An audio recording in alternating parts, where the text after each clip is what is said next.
नमस्कार बच्चों, संस्कृत कक्षा में आपका एक बार पुनः स्वागत है।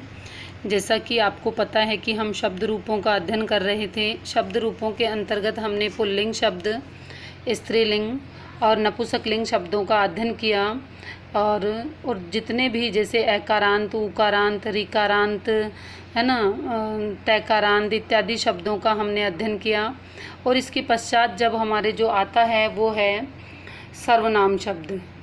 सर्वनाम शब्द आए हमारे, तो सर्वनाम शब्द में हमने तत् के तीनों लिंगों में रूप याद कर लिए और उसके बाद में हमने किम के तीनों लिंगों में रूप, कल की कक्षा में हमने किम के रूप किए थे तीनों लिंगों में। और आज हम इदम शब्द के रूप करेंगे। इदम शब्द वेरी इम्पोर्टेंट, ये आपके पाठ्यक्रम के अनुसार बहुत ही इम्पोर्टेंट है, क्योंकि इदम शब्द के द्वारा हम प्रश्नों के उत्तर को भी लिखते हैं। यदि इदम शब्द के रूप हमें आते हैं तो हम प्रश्नों के उत्तर लिख सकते हैं और व्याकरण से रिलेटेड प्रश्नों को भी हम सॉल्व कर सकते हैं। तो जैसे सर्वनाम शब्दों में से जो मैं आपको इम्पोर्टेंट बताती हूँ, उन शब्दों के स्टार लगा करके उनको बहुत अच्छे से याद कर लें, ठीक है। अब इदम शब्द में देखिए, इदम मतलब लास्ट वाला शब्द क्या है, मैकारांत। क्या है इसमें, मैं है, तो ये क्या हो गया, मैकारांत पुल्लिंग शब्द, ठीक है।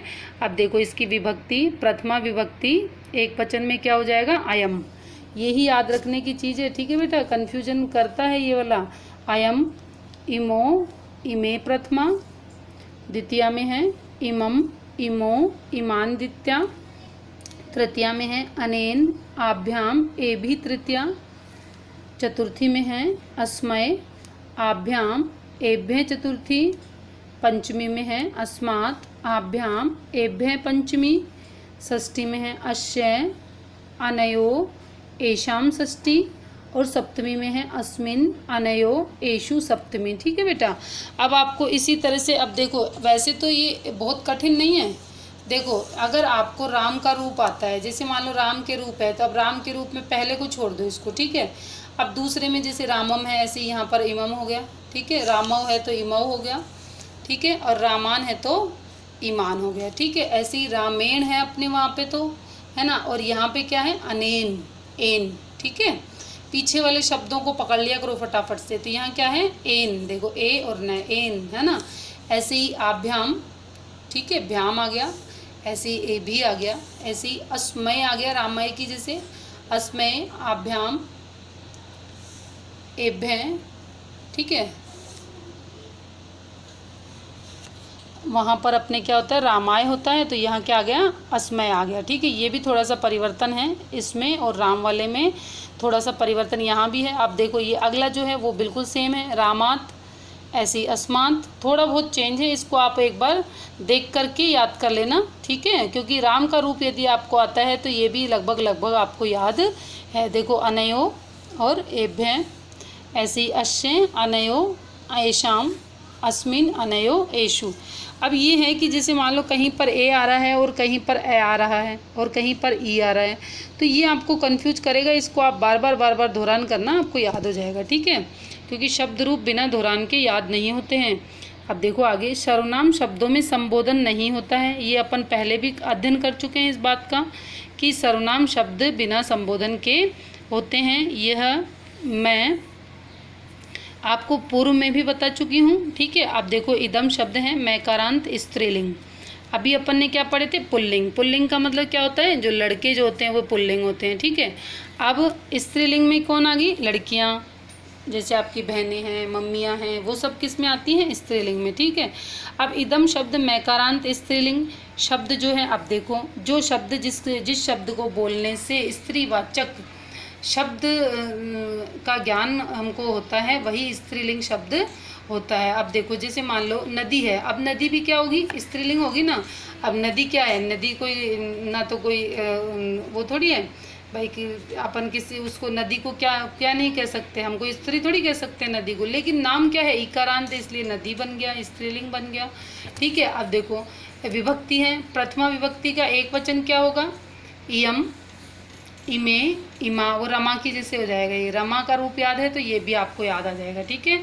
ऐसे ही द्वितीया में इमाम, इमे, इमाहा द्वितीया, तृतीया में अनया, आभ्याम, आभि तृतीया, चतुर्थी में अश्य आभ्याम आभ्य चतुर्थी, और पंचमी में अश्या आभ्याम आभ्य पंचमी, षष्ठी में वही अश्या अनयो आसाम षष्ठी, और सप्तमी में अश्याम अनयो आशु सप्तमी।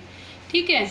अब स्त्रीलिंग और पुल्लिंग दोनों शब्दों के रूप यदि आपको याद हो जाते हैं तो नपुंसकलिंग के रूप तो बहुत सरल है, क्योंकि नपुंसकलिंग में मैंने आपको बताया था पहले भी कि नपुंसकलिंग के प्रथमा और द्वितीया को छोड़ करके तृतीया से लेकर के षष्ठी तक के सप्तमी तक के सारे रूप कैसे चलते हैं, पुल्लिंग के समान ही चलते हैं। अब देखो इदम शब्द मैकारांत नपुंसकलिंग में देखो वही सेम है, विभक्ति है, एक वचन, द्विवचन और बहुवचन।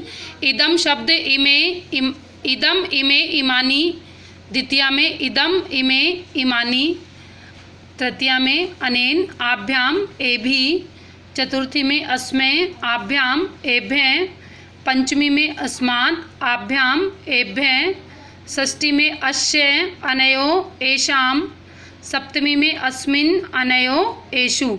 तो इस तरह से ये क्या हो गया, हमारे नपुंसकलिंग के रूप हो गए। तो जैसे हमारे पुल्लिंग के रूप हैं वैसे के वैसे नपुंसकलिंग के रूप होते हैं। इसको भी आप 2 बार दोहरान कर लेना तो आपको याद हो जाएंगे। तो पुल्लिंग का याद है तो इसको याद करने की ज़रूरत ही नहीं है, वैसे ही याद हो गई। इदम इमे इमानी, इदम इमे इमानी, बस ये 2 याद कर लेना, प्रथमा और द्वितीया। ठीक है। और बाकी सारे कैसे चलेंगे, पुल्लिंग के समान ही रूप चलेंगे। अब देखो ये इदम शब्द के रूप अत्यधिक महत्वपूर्ण हैं, और इसका जो गृह कार्य है देखो, इदम शब्द के रूप तीनों लिंगों में याद करके आपको याद करने हैं लिख करके। ठीक है। ऐसे ही सर्वनाम शब्दों में संबोधन होता है या नहीं होता है तो आपको जवाब देना है हाँ या ना में। ठीक है। इदम शब्द के स्त्रीलिंग का पंचमी विभक्ति के तीनों वचन आपको बताने हैं कि प्रथमा, द्वितीया और तृतीया, तीनों वचनों को आपको बताना है। ऐसे ही रिवीजन जो हमारा टेस्ट है वह भी हम अभी कर लेते हैं। ये देखें, जैसे कि मान लो अपन ने अब तक जितनी भी कक्षाएं ली हैं इन सारी कक्षाओं में हमने रिवीजन टेस्ट किया है। अब तक तो बहुत सारे बच्चों को टेस्ट देना आ गया होगा। ठीक है बेटा। अब देखो अधोलिखित शब्दा नाम है निर्देशानुसारम रूपम लिखित है। अब देखो इदम शब्द पुल्लिंग पंचमी विभक्ति का एक वचन आपको बताना है क्या होगा। ठीक है। आपके पास में लिखे हुए रूप अभी मैंने आपको बहुत अच्छे से समझाए हैं, आपको किस तरह से आप उसको पकड़ पाते हो, इसीलिए आपसे रिवीजन टेस्ट लिया जाता है कि आपने इसमें कितना सीखा है। ठीक है। क्योंकि उत्तर बिल्कुल आपके सामने है और आप कैसे उन उत्तरों को अपने यहाँ पर अप्लाई करते हो, इसलिए मैं आपसे रिवीजन टेस्ट ले रही हूँ। ऐसे ही इदम शब्द पुल्लिंग में तृतीय विभक्ति का बहुवचन आपको बताना है। इसी तरह से इदम शब्द नपुंसकलिंग में द्वितीय विभक्ति का द्विवचन आपको बताना है। ऐसे ही इदम शब्द नपुंसकलिंग का चतुर्थी का एक वचन भी आपको बताना है। ऐसे ही इदम शब्द स्त्रीलिंग के प्रथमा विभक्ति के तीनों लिंगों में आपको तीनों वचनों में बताने हैं प्रथमा विभक्ति का। ठीक है।